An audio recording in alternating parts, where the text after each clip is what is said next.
Now, I was doing some research for the show the other day. No, I don't just talk off the top of my head when I'm up here. All right, okay, sometimes I do, but it does drive the producers crazy. Anyway, I saw a headline on an article from the Pew Research Center that caught my attention. Support for Black Lives Matter declined after George Floyd's protests, but has remained unchanged since. The data tells us that in June of last year, 67% of Americans supported the movement. By September, that support had dropped to 55%, and that's where it stayed since.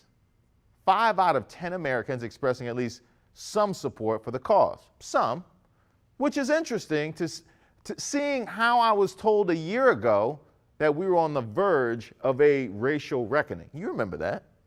Promises were made, money was pledged, negative environments would be changed through diversity classes and training.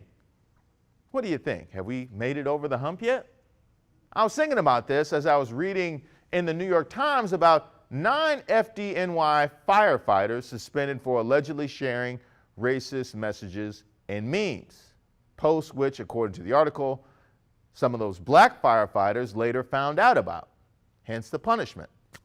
And by the way, this isn't the first time that I've heard of an incident like this since that summer's Great Awakening. And I'm sure it's not a first for you. But for me and the community I hail from, stories like this often serve to validate the mistrust that lives within us.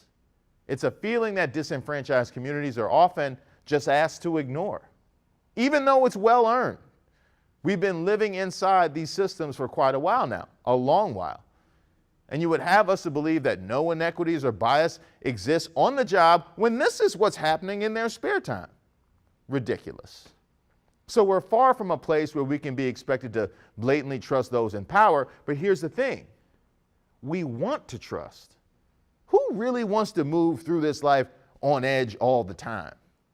But how can we when we hear the talk, but then we see the actions? Actions that, when pointed out, are minimized, outright denied, or laughed off as jokes.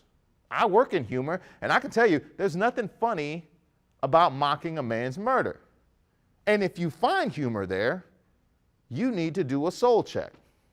But what you definitely shouldn't do is pass the bare minimum requirement to be a public servant in our society. So these are some of the people that we've decided to trust, huh? How about we raise the bar so we can actually afford to fire people instead of 2-bit toothless suspensions? The decline in support doesn't surprise me. If anything, it's a bit of validation of what we'd experienced up until that reckoning.